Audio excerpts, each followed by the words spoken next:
اعوذ باللہ من الشیطان الرجیم بسم اللہ الرحمن الرحیم یا اہل الکتاب قد جاءکم رسولنا. اب یہ وہی انداز ہے جو سورہ نساء کے آخر میں تھا. اے کتاب والو، قد جاءکم رسولنا، آ گیا ہے تمہارے پاس ہمارا رسول صلی اللہ علیہ وسلم. یبین لکم کثیرا مما کنتم تخفون، جو ظاہر کر رہا ہے تم پر اکثر وہ چیزیں جو تم چھپا رہے تھے.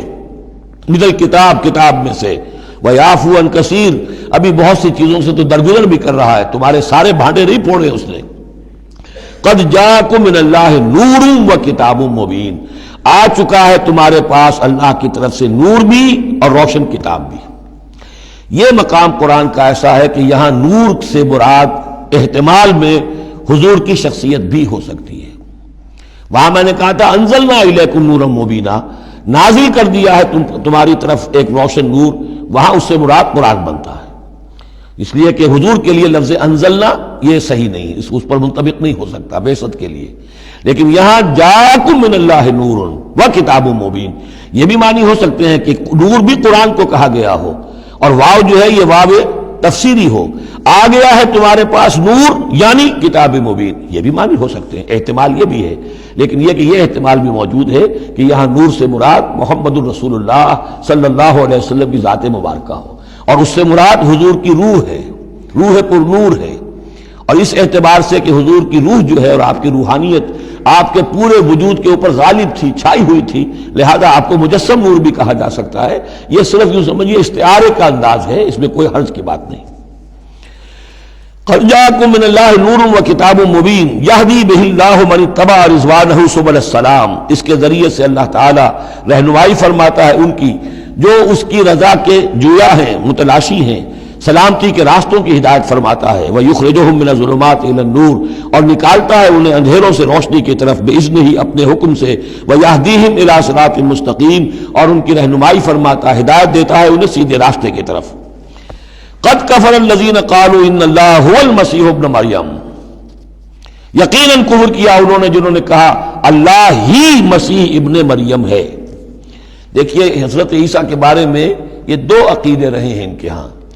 ایک ہے گاڈ انکارنیٹ، اوتار کا عقیدہ جو ہندوؤں میں بھی ہے.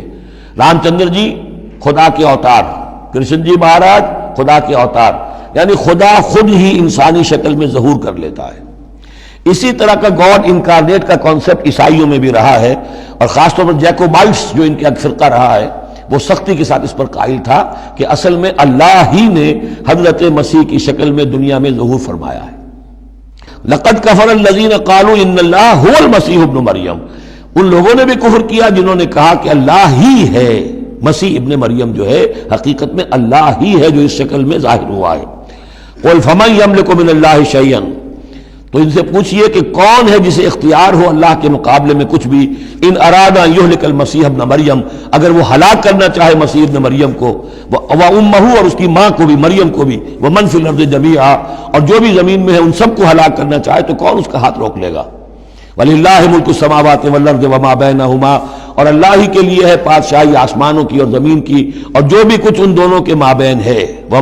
یخلق ما یشاء، وہ تخلیق فرماتا ہے جو چاہتا ہے. واللہ علی کل شیء قدیر، اللہ ہر چیز پر قادر ہے، جو چیز چاہتا ہے تخلیق فرماتا ہے. آدم کو تخلیق فرمایا، عیسیٰ کو تخلیق فرمایا، یحییٰ کو تخلیق فرمایا. اعجاز کے اور معجزہ ہونے کی مختلف شکلیں ہیں.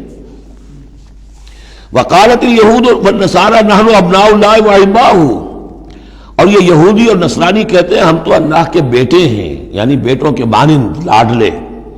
واحباؤہ، اس کے بڑے چہیتے ہیں، پیارے ہیں. قل فلم یعذبکم بذنوبکم، تو ان سے کہیے کہ پھر وہ تمہیں عذاب کیوں دیتا رہا ہے تمہارے گناہوں کی پاداش میں. اللہ کی اولاد ہو، چہیتے ہو، نبوکدنضر کے ہاتھوں تمہیں پٹوایا، 6 لاکھ تمہارے قتل ہوئے، تمہارا ہیکل اول جو ہے وہ شہید ہوا، ایسیرینز کے ہاتھوں تمہاری سلطنت اسرائیل ختم ہوئی، پھر تمہیں یونانیوں نے رگڑا، پھر تمہیں جو ہے رومیوں نے جو ہے کس طریقے سے تمہیں ایذائیں پہنچائی، اور تمہارا دوسرا جو ہیکل بنایا تھا وہ بھی گرا دیا. ایسے ہی لاڈلے ہوتے ہیں اللہ کے، یا اللہ اتنا ہی لاچار ہے، بیچارہ ہے، عاجز ہے. قل فلم یعذبکم بذنوبکم بل انتم بشر ممن خلق، نہیں، تم بھی انسان ہو جیسے کہ اور انسان اس نے بنائے ہیں. یغفر لمن یشاء، وہ جس کی چاہتا ہے بخشش فرماتا ہے، ویعذب من یشاء، جس کو چاہتا ہے سزا دیتا ہے. وللہ ملک السماوات والارض، آسمان اور زمین کی کل بادشاہی اللہ ہی کے لیے ہے. وما بینہما، اور جو کچھ ان دونوں کی مابین ہے ان کی بھی. وإلیہ المصیر، اور اسی کی طرف لوٹ جانا ہے. یا اہل الکتاب قد جاءکم رسولنا یبین لکم علی فترۃ من الرسل، پھر وہی بات لیکن یہاں ایک نئے نکتے کے ساتھ آئی ہے. اہل کتاب تمہارے پاس آ چکا ہے ہمارا رسول صلی اللہ علیہ وسلم، یبین لکم، جو تمہارے لیے واضح کر رہا ہے، بیان کر رہا ہے، علی فترۃ من الرسل، رسالت کے ایک انقطاع کے بعد. حضرت عیسیٰ اور حضور صلی اللہ علیہ وسلم کے مابین 600 برس ایسے گزرے ہیں کہ دنیا میں کوئی نبی کوئی رسول نہیں رہا. یہ فترت ہے، فترت ہے، وقفہ ہے عارضی، اور پھر حضور کی بعثت، اور پھر فترت دائمی. اب رسالت کا دروازہ ختم، 600 برس کے لیے عارضی بند، پھر حضور کی تشریف آوری، اور اب تا قیام قیامت دروازہ بند. یا اہل الکتاب قد جاءکم رسولنا یبین لکم علی فترۃ من الرسل ان تقولوا ما جاءنا من بشیر، مبادا تم یہ کہو کہ ہمارے پاس تو نہیں آیا کوئی بشارت دینے والا ولا نذیر، اور نہ کوئی خبردار کرنے والا. فقد جاءکم بشیر ونذیر، تو سن لو آ گیا ہے تمہارے پاس خبردار کرنے والا اور بشارت دینے والے. رسلا مبشرین ومنذرین لئلا یکون للناس علی اللہ حجۃ بعد الرسل وکان اللہ عزیزا حکیما. سورہ نساء کی وہ آیت اب آپ کے ذہن میں رہنی چاہیے، بنیادی آیت. واللہ علی کل شیء قدیر، اور اللہ ہر چیز پر قادر ہے. صدق اللہ العظیم.